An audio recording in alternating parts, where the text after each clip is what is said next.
Jai Hind Nature Parry, all of you my dear friends, this is Shiva Rathore from Nature Parry series. My dear friends, आज के episode में हम जिस success से रूबरू करा रहे हैं वो है जनाब कैलाश यादव।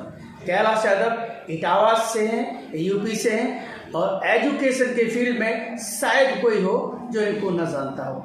जनाब कैलाश जी पान कुंवर इंटरनेशनल स्कूल एक नहीं दो हैं, उनके आप प्रबंधक हैं और बहुत पुराना इनका प्रिंसिपल का तजुर्बा है। तो जनाब कैलाश जी की कहानी, कैलाश जी की जुबानी, माय डियर ब्रो, हम आपको सुनवाते हैं।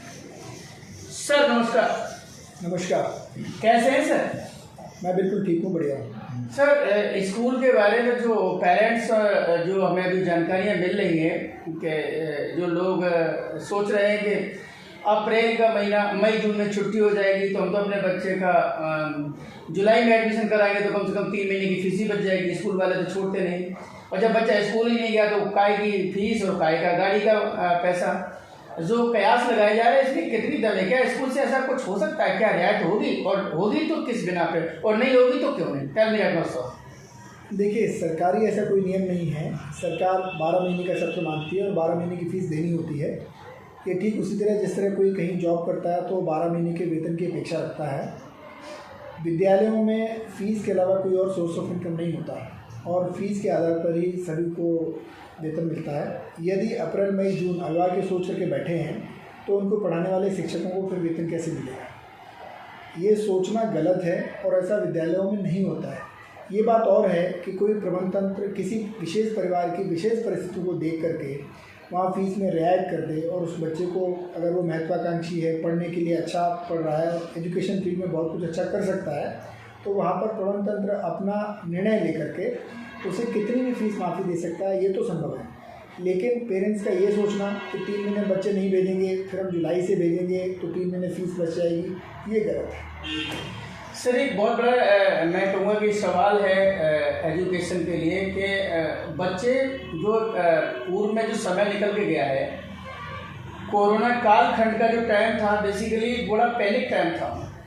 इस पैनिक टाइम के अंदर चाहे वो स्टूडेंट्स हो चाहे वो पेरेंट्स हो, आर्थिक स्थिति बड़ी ही लचर और नाजुक रही है देश की और समाज की। आप इसे अच्छे से जानते हैं। उस दौरान जो लोगों से गुजरा है, अगर उस समय अगर वो नहीं उसको जो लोग चले भी गए कुछ दुनिया छोड़ के, क्या इस तरीके के अगर कोई परिवार आते हैं आपके पास, ऐसे बच्चे आते हैं आपके पास, तो क्या कोई किसी प्रकार की रियायत आप कर सकते हैं, और करेंगे तो किस बिना पे, और नहीं तो क्यों नहीं? देखिए, मैं पहले ही आपसे कह चुका हूँ कि एजुकेशन कभी व्यापार नहीं होती।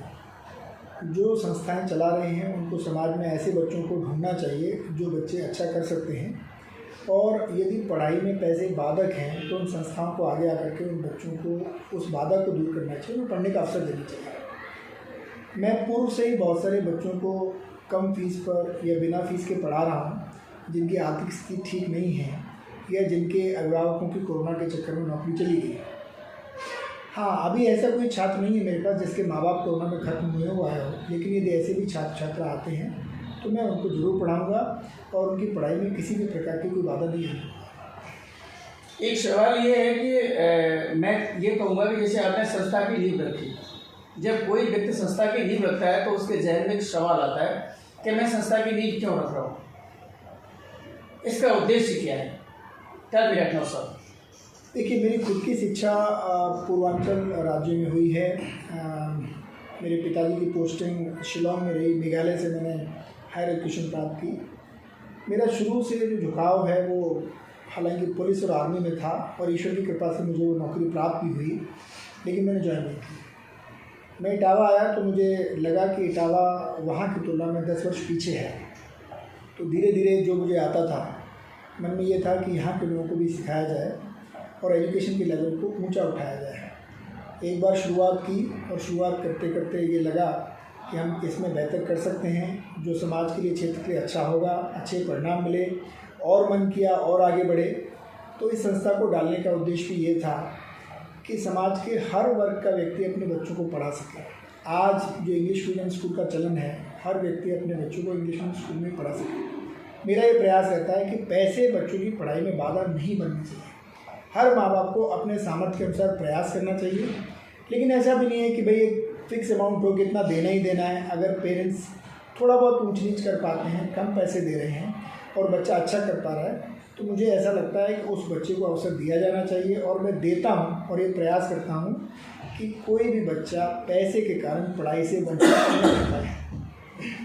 एक मेरा सवाल ये भी बनता है सर आपसे, और मेरा नहीं, वो हर भारतीय का है। क्या आप किसी भी शहर में जाइए, कस्बे में जाइए, हर दूसरा मकान में एक दुकान है जिसमें पब्लिक स्कूल होगा और इंटरनेशनल होता है। अब उसके मानक क्या हैं, मैं ये समझता हूँ कि ये दुनिया जानती है। जो इतनी भरमार आ रही है इंग्लिश मीडियम स्कूलों की, तब जब उत्तर प्रदेश सरकार सरकारी स्कूल जो है हमारे, जो उनके लिए खाने से लेके, ड्रेस से लेके, स्कॉलरशिप से लेके, बुक्स से लेके, शूज, सब कुछ अवेलेबल करवा रही है। क्या लग रहा है कि ऐसा क्या प्राइवेट स्कूल में है और सरकारी स्कूल में नहीं? सरकारी स्कूल में इतना मानते हैं कि शायद प्राइवेट स्कूल वाले नहीं दे पाते हैं। प्राइवेट स्कूल के 3 टीचर और सरकारी स्कूल का 1 टीचर बराबर मान दे लेता है। फिर ऐसा क्या है उसमें जो लोगों की जो एक भीड़ सी हो गई है कि मुझे इंग्लिश मीडियम में ही पढ़ाना है? इंग्लिश मीडियम में तो सरकारी स्कूल में पढ़ाए जा सकते हैं। सर, इसके ऊपर थोड़ा प्रकाश डालिएगा। देखिए, इसका सिर्फ एक और एक कारण है, वो है देखरेख। सरकारी स्कूलों में अध्यापकों को वेतन अधिक मिलता है, इसमें कोई दो राय नहीं है, लेकिन उस बड़े वेतन के हिसाब से वे वैसा कार्य नहीं करते या वैसी देखरेख नहीं कर पाते। इसमें मैं कुछ अध्यापकों की गलती भी नहीं मानता, क्योंकि अध्यापकों को पढ़ाने के अलावा अन्य वे सारे काम दिए जाते हैं जिसके कारण वे पढ़ा नहीं पाते हैं। प्राइवेट स्कूल में जो भी टीचर है, प्रबंध तंत्र ये चाहता है कि मेरा विद्यालय अच्छा चले, मेरे विद्यालय की पढ़ाई अच्छी हो, तो वो टीचर्स को ट्रेन भी करता है, टीचर्स की मॉनिटरिंग भी करता है, टीचर्स को निर्देशित भी करता है कि बच्चों की देखरेख होनी चाहिए, चाहे बच्चों की पढ़ाई हो, बच्चों की बातचीत हो, बच्चों का व्यवहार हो, बच्चों के एटिकेट्स मैनर्स हों या बच्चों का डिसिप्लिन हो। प्राइवेट सेक्टर में, प्राइवेट स्कूलों में इन चीज़ों पर ध्यान होता है, इसके रिजल्ट्स होते हैं, इसीलिए पेरेंट्स का झुकाव इस तरफ ज़्यादा है। आपने दूसरा सवाल किया, छोटी छोटी जो दुकानें खोली हैं। देखिए, मैं पहले भी कह चुका हूँ कि एजुकेशन कभी व्यापार नहीं होती। जो लोग व्यापार की दृष्टि से इस कार्य को करते हैं, वे स्वयं भी खराब करते हैं और लोगों की फ्यूचर को, लोगों के भविष्य को भी खराब करते हैं। आजकल सरकार जो नई मान्यताएं दे रही है, वो मानकों के अनुरूप दे रही है, लेकिन पूर्व में जो मान्यताएं प्राप्त हो चुकी हैं, हो सकता है वहाँ कुछ ऐसा रहा हो कि उस विद्यालय की वैसी व्यवस्थाएँ न हों और वो मान्यता प्राप्त हो गया हो, तो उसमें सरकार को भी पहल करनी पड़ेगी कि वो उन विद्यालयों से भी उन मानकों को पूरा करा ले, ताकि उनका विद्यालय भी चलता रहे, क्योंकि उस विद्यालय की भी साख है, उन लोगों ने भी मेहनत की है, उन लोगों ने भी रिजल्ट्स दिए हैं। तो बजाय किसी संस्था को मानकों के हिसाब से बंद करने के, उनके मानकों को पूरा करा लिया जाए और वहाँ के शिक्षक या शिक्षण कार्य को मॉनिटर करके उस स्तर को बढ़ा लिया जाए तो ज़्यादा अच्छा होगा।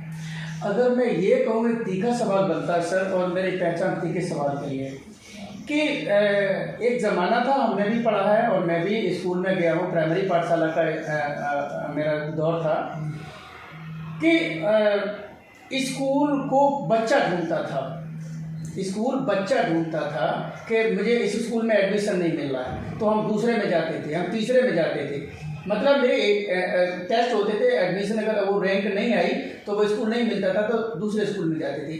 आज स्कूल बच्चे के दरवाजे पे बैठा है कि तुम इस पे एक, जैसे कॉलगेट पे सावन पे ब्रश फ्री या कॉलगेट पे लॉलीपॉप फ्री, तो आज स्कूल स्टूडेंट्स के दरवाजे पे बैठे कि तुम मेरे घर चलो, हम इतनी फीस कम देंगे, हम इतना ये कम देंगे। आज जो बाहर आ रही है, ये कॉम्पिटिशन हो गया है। तो ये नहीं लगा कि शिक्षा का स्तर खत्म हो रहा है, शिक्षा का जो एक लेवल था, जो स्टैंडर्ड था, वो खत्म हो रहा है।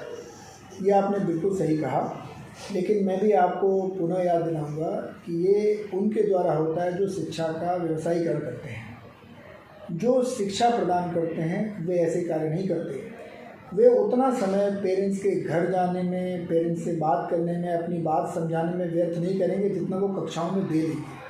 और कक्षाओं में जो बच्चे आपके पास हैं, यदि आप उनको समय दे लोगे, उनकी देखरेख कर लोगे, उनको इतना अच्छा बना दोगे, तो वो अपने आप वैसा ही प्रचार करेंगे और छात्र छात्रा अथवा अभिभावक आपको ढूंढते हुए आएंगे। ये ठीक उसी प्रकार है, यदि हम अंदर काम नहीं कर रहे, बच्चे की देखरेख नहीं कर रहे, तो हमें दूसरों के पास बच्चे मांगने जाना पड़ेगा, पहली चीज़। दूसरी चीज़, आज बहुत ज़्यादा संख्या हो गई है प्राइवेट स्कूल की, बहुत ज़्यादा संख्या हो गई है, और इस संख्या में कुछ ऐसे विद्यालय हैं जो 5 स्टार होटल्स की तरह हैं, जहाँ संस्कार से मतलब नहीं है, जहाँ बिल्डिंगें बहुत अच्छी हैं, व्यवस्थाएं बहुत अच्छी हैं, लेकिन जो शिक्षण कार्य है, मेरा मानना है केवल किताबी ज्ञान देना शिक्षण कार्य नहीं होता। बच्चे के अंदर इमोशंस, शेयरिंग, फीलिंग्स, अच्छे बुरे की एटिकेट्स, मैनर्स, बिहेवियर, डिसिप्लिन, सब कुछ सिखाना ही शिक्षा होती है। और जहाँ पर व्यवसायीकरण होता है, वहाँ केवल इससे मतलब होता है कि आपकी फ़ीस आ गई तो आप पढ़ेंगे, नहीं फीस आई तो आप नहीं पढ़ेंगे। जो विद्यालय इन चीज़ों को दरकिनार करके ये फोकस करते हैं कि मेरे पास आया बच्चा मेरे द्वारा क्या लेकर के जा रहा है, कितना अनुशासन सीख रहा है, कितने उसके व्यवहार में परिवर्तन हुआ, कितना उसकी भाषा में परिवर्तन हुआ, कितना उसका बौद्धिक स्तर अच्छा हुआ, अगर ऐसे प्रयास होते हैं तो वहाँ शिक्षा अच्छी होती है। जहाँ ऐसे प्रयास होते हैं वहाँ स्कूलों को या स्कूल के कर्मचारियों को घर घर नहीं जाना पड़ता है। यहाँ पर एक बात और कहूँगा, घर जाकर के मिलना, अपने पेरेंट्स से फीडबैक लेना, ये एक अलग बात है, और किसी नई जगह जाकर के बच्चे मांगना, ये एक अलग बात है। मैं भी अपने छात्र छात्राओं के यहाँ पर अपने अध्यापकों को भेजता हूँ, लेकिन उनके यहाँ भेजता हूँ जो बच्चे पढ़ रहे हैं, ये जानने के लिए कि बच्चे घर में क्या कर रहे हैं, ये जानने के लिए कि जो घर की बात यहाँ बता रहे हैं, यहाँ की बात घर में बता रहे हैं, उसमें कितनी सच्चाई है। क्योंकि बच्चे को ठीक करने के लिए अभिभावकों को और विद्यालय के टीचरों को आपस में मिलना जुलना, बात करना अनिवार्य है, और मुझे इसका लाभ मिलता है। कई बार बच्चे यदि कोई बात गलत बताने का प्रयास करते हैं तो पेरेंट्स से बात करके वो सही बात पता लगती है, बच्चे की काउंसलिंग कर दी जाती है, भविष्य में ऐसी गलती नहीं करता है।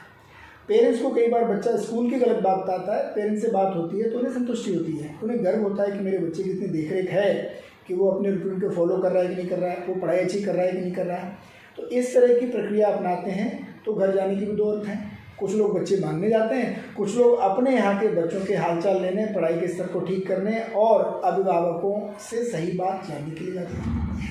सर, एक शिवा राठौर का तीखा सवाल है आपसे।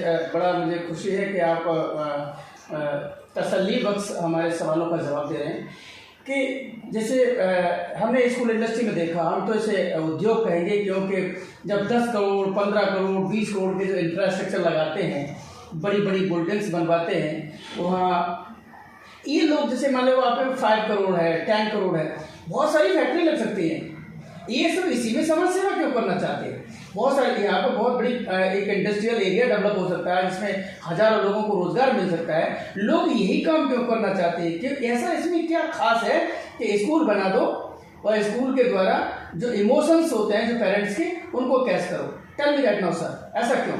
और भी बिजनेस कर सकते हैं सर। देखिए, मैं एक छोटा सा उदाहरण दूंगा।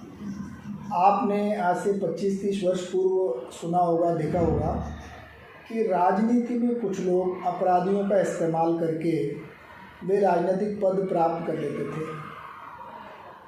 जब अपराधी उस राजनेता का सहयोग करते थे और उसे बनाते थे, फिर वे अपराधी अपना लाभ लेते थे। कुछ समय बाद क्या हुआ कि अपराधियों ने उन राजनेताओं की मदद करने के बजाय स्वयं नेता बनना शुरू कर दिया, और वे स्वयं नेता बन गए, स्वयं सरकार में आ गए, उन्हें इसमें ज़्यादा लाभ हुआ। ठीक उसी प्रकार जिन लोगों ने विद्यालयों को, शिक्षा को एक पूजा मान करके, एक समाज सेवा मान करके काम शुरू किया, विद्यालयों की बिल्डिंग 15-15 साल में बनी, जहाँ बच्चों का, अभिभावकों का, शिक्षकों का, सबका इमोशनल जुड़ाव रहता था, उनकी सफलता को देख करके जो बड़े बड़े व्यवसायी थे, जिनसे कभी वक्त बेवक्त पैसा लेकर के मेहनत करने वाले स्कूल चलाने वालों ने स्कूल चलाए, उन्होंने सोचा इन्हें हम क्यों मदद करें, हम खुद ही क्यों ना स्कूल खोल लें। उन्होंने भी स्कूल खोले। अब फ़र्क सिर्फ इतना है कि जिन्होंने एजुकेशन के प्रचार प्रसार को, समाज के उत्थान को एक अपना उद्देश्य बना करके, एक सेवा बना करके काम शुरू किया था, इन लोगों ने, जो पैसे वाले लोग थे, इन्होंने उसे व्यवसाय के तौर पर कर लिया। उन्होंने ये सोचा कि ये एक ऐसा व्यापार है जिसमें सम्मान है। उन्होंने सोचा कि ऐसा व्यापार है जिस व्यापार में किसी भी प्रोडक्ट के ख़राब होने की, वापसी की कोई गुंजाइश नहीं है, हमने जो दे दिया वही सही है। तो जब आप व्यवसायीकरण करोगे किसी चीज़ का, जैसे आपने कहा ये उद्योग हो गया, मैं आज भी से उद्योग नहीं मानता, मैं इसे व्यवसाय नहीं मानता, एजुकेशन एक सेवा है, एजुकेशन एक मिशन है। जब आप इसे मन में बिठा करके आगे बढ़ोगे तो निश्चित रूप से आप समाज के लिए कुछ कर पाओगे। और जो लोग सिर्फ पैसा कमाने के लिए एजुकेशन का फील्ड चुन रहे हैं, निश्चित रूप से जिस तरह व्यापार में उतार चढ़ाव आते हैं, वे लोग भी ऐसे ही हानि लाभ से जूझते हुए कभी न कभी इस क्षेत्र से अपना मुंह बंद करके हटेंगे। सर मुझे एक सवाल ये आ गया, क्योंकि मुझे तीखे सवालों के लिए जाना जाता है। मेरे प्रोग्राम का नाम शिवा राठौर के तीखे सवाल है, और मैं तीखे सवाल नहीं करूँगा तो ये बड़ी नाइंसाफी होगी। आप कहते व्यापार नहीं, और मैं ये कहता हूँ कि ये व्यापार है। किताबें 30% पे होती हैं, वो 70% पे होती हैं। जूते से लेके, मोजे से लेके, टाई से लेके, बैग से लेके, ऐसी कौन सी चीज़ है जिसमें 60% से कम है? और आप मुझे बताइएगा, ये व्यापार नहीं तो ये जितने भी जो बुक सेलर्स हैं, जितने भी टाई बेल्ट वाले हैं, वो तो मैं ही जानता हूँ, वो सब कहते हैं कि साहब हमें तो इतना देना पड़ता है, इतने में मुझे मिल रहा है, आप बताइए मैं क्या करूँ? तो ये फीस से अलग, टाई से अलग, शूज से अलग, नाई जो आपका बाल हमारे यहाँ कटवा लेना वो भी हमारा सेट है। कपड़ा मेरे यहाँ से लेना है कि बोलो मैं वो ड्रेस मेरे यहाँ से लेना, साहब को गाड़ी का वो हमारी तरफ से लगी हुई है। ये सब क्या है सर?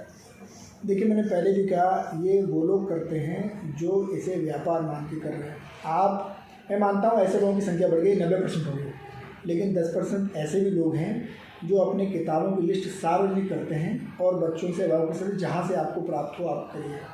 अपनी यूनिफॉर्म को सार्वजनिक करते हैं, जिस दुकान से आपको जिस रेट में मिले आप वहाँ से लीजिए।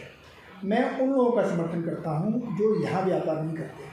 किताबों की लिस्ट आप मैंने सार्वजनिक की हुई है। आप यूनिफॉर्म ओपन मार्केट रखे, बच्चे को, पेरेंट्स को जहाँ से जैसे मिले वहाँ से लाइए। आप कतई मत एक दुकान पर जाइए। अगर आप एक दुकान पर जाते हैं, आप भले ही वहाँ से कुछ न ले रहे हों, लेकिन ये आरोप आप पर लगेगा कि आप वहाँ से ले रहे हैं, तो दुकानदार को कहने का मौका मिलेगा कि भाई मुझे देना पड़ रहा है। जो बात आपने पूछी ये वो साबित करेगा कि भाई मेरे यहीं मिल रही है, उनकी किताबों कहीं मिल रही है।